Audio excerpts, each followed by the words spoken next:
Alright lads, so we are only 9 days into the month of August and we're already getting a bunch of banners still thrown at us. In this case, the new banner dropping tomorrow is the Safui KENPACHI Lineage banner featuring the 3 very cool KENPACHI characters. So of course we have Kuruyashiki, we have the KENPACHI Zaraki, and also Azashiro. We're going to be breaking down the characters and letting you lads know, is it still worth summoning for these characters this late into 2022?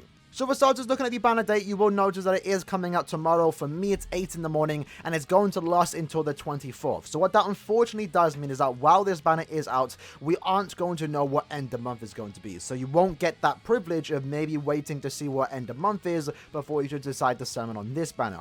However, I will say end of month is very likely looking to be another Safui banner. So if you are someone that is potentially looking forward to a Spirits Arthur with you beyond Bankai version of Toshiro, Mayuri, Gin, Kaname, or Sajin, then maybe you might want to save your orbs instead of summoning on this banner. Because while it is true this is their first rerun banner, they will potentially eventually be fillers in future Safui banners. So that's going to be a while away though, keep that in mind. It's going to be a very long time before that does happen, but that will eventually happen. And the fillers this time around are unfortunately a tad bit lackluster. What we have here is round 8 of Can't For Your World featuring Shuhei, Hikone, and Aura. And while it's true someone like Hikone can definitely be seen used here, for the most part he's only ever really used in Inheritance Trials when he does have Killer. Other than that, you're not really going to be using Hikone. Shuhei, I guess, is somewhat decent in Guild Quest and also Epic Raids, but again, there's so many other better characters out there. Aura isn't really anything worth talking about. Neliel, kind of forgettable, can be used, sure, but there's nothing really amazing about her. Then you have Zamari, who is basically useless, and then you also have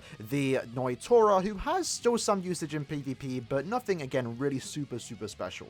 So because of that, it makes the banner kind of a low tier banner in my opinion. While it is true the 3 banner characters are still great and definitely worth using, even themselves have been a tad bit power crept to the point where, you know, you can kind of afford to skip this banner. But regardless, we are still going to talk about the main 3 banner characters in case you are someone that wants to summon, and if you are a new account, maybe doing the first 2 steps isn't really going to be a bad thing to do. Because what you will notice, in case you are new, we are going back to the normal step-up model, which is actually better than the anniversary type banners, where you have a 4.5% chance to get a featured character, and we do have a bunch of guaranteed steps and also a bunch of discounts the more you summon. But regardless, let's quickly talk about the Spirits Arthur characters, the main reason why you would be summoning on this banner. So KENPACHI is a power Sorry killer. He's actually still very good and definitely does hold up, even when compared to some of these newer characters. Now, of course, he isn't as good as someone like Yamamoto, but the thing is, Yamamoto is better than every character, so that's not really anything bad on this KENPACHI. If you saw my Tellus video, I still think he is an SS tier character, and that mainly comes down to the fact that his strong attacks and damage output is actually really good, and this character himself has a lot of usability, especially in co-op type of content. His strong attacks are already good. SA1 is a 3000 men beam forward, SA2 is like a vacuum vortex, good pairing with his SA1, and his SA3 is a full screen strong attack. He comes with a Frenzy +2 skill with 40% more strong attack damage when you are at full stamina, and that allows him to hit very hard, especially when you're in co-op, as you do get an additional 30% more melee damage. So this is the character that has a good set of strong attacks and also a really high damage output that already just then again makes him really good. He also comes with element reversal, so he's somewhat able to stay at full stamina.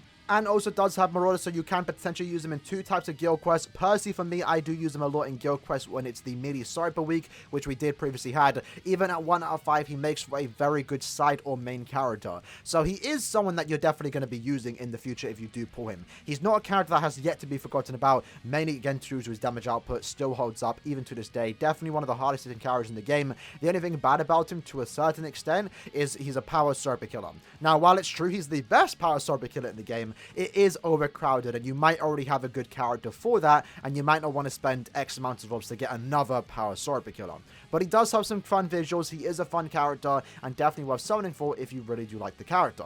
But if you are maybe in need of a new power character to carry you in most of the power type of content, I would probably recommend going for Yamamoto's individual banner, which is set to start sometime next week. Then we have Azashiro. Now, Azashiro is still a very solid character, again, mainly due to the fact that he does come with 2 killers, which overall increases the usability of this particular character, as he does come with Holo and a Ranka killer. So there's 2 types of potential ITs you can use him in, and he's going to be more likely to have killer than other characters that only have 1 type of killer.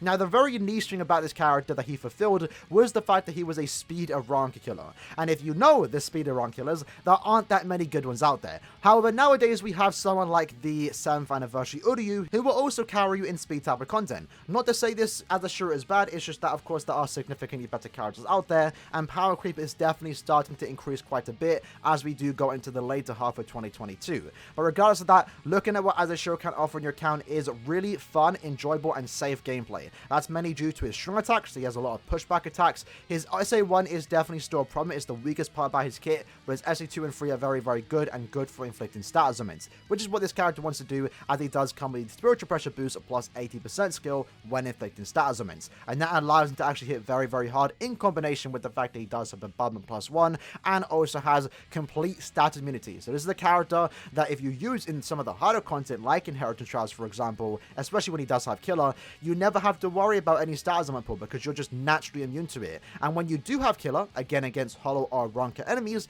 you have that 50% chance to dodge against both of those characters. With the fact that he has Drain on Orbit attacks allows him to be a very safe and enjoyable character, and that's one of the main reasons why I do actually decide to use him over some of the other characters like Noelle and sometimes even Uryu. But again, Uryu is just naturally better anyway, so like I'm also just going back and forth between the two characters. But I don't want this whole video just to be about, you know, the anniversary characters are better. We know they're better and you can definitely summon for them. But Azashiro definitely does have some value here, mainly because he does have those 2 killers and a good damage output. But again, if you have someone like Uryu, you probably don't need this character. But if you want him, then again, this is the banner you might want to summon on.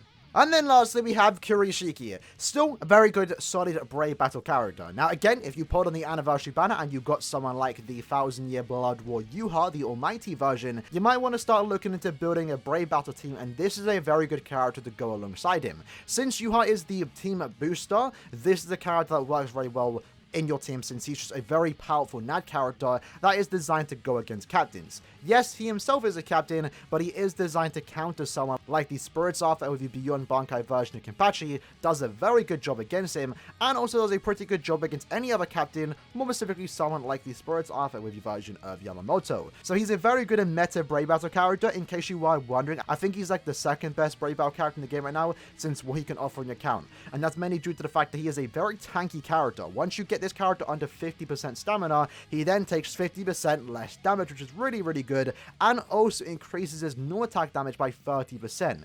Keep in mind, he has Flurry +2 Pierce Barrier and also Ignore Brave Battle Invincibility, so he is still a really meta Brave Battle character. Again, only really pull for this character if you are interested in playing Brave Battles and having a really good team. Like I mentioned, if you did pull someone like Yuha and maybe you need a 3rd spot to fulfill the list, this Kuruyashiki is someone you might want to use. Personally, I still use him in my team, and my team consists of 6th Anniversary Aizen, Yuha, and also Kuruyashiki.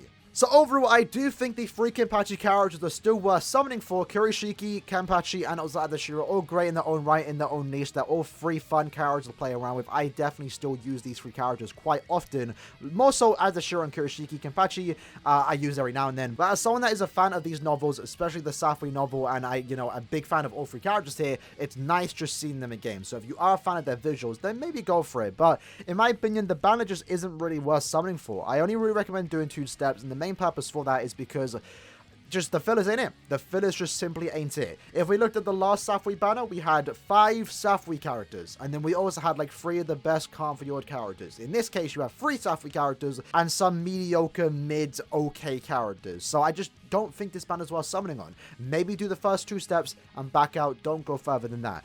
Yes, it's going to be a while before these 3 characters do return, but I can guarantee, lads, that when they do return, they're going to be in a significantly better banner. We are getting to that point now where some of these Spirits Arthur characters are going to be like a year old, and they're going to start becoming fillers. For example, Kisuke and Shinji are about to become 1 year old, which is quite crazy to think about, and there is a chance, not guaranteed, but there is a chance that they could be in this upcoming end of month banner with a potential new set of Safui characters. Again, not confirmed, just speculation. Shunsui, Jushu, and Yamamoto are officially 1 year old, and they became fillers on the last Safui rerun. So I think if you want these characters and you don't want to get shafted, and you have the patience to wait for a high tier banner, then it's just better to wait. Just better to wait, in my opinion. Yes, they're worth it, but just not right now on this particular banner. With that said, though, if you do decide to summon, good luck. Hopefully you get you one in a very short amount of steps. If you are summoning, let me know in the comments below, and I'll see you lads next time. Peace.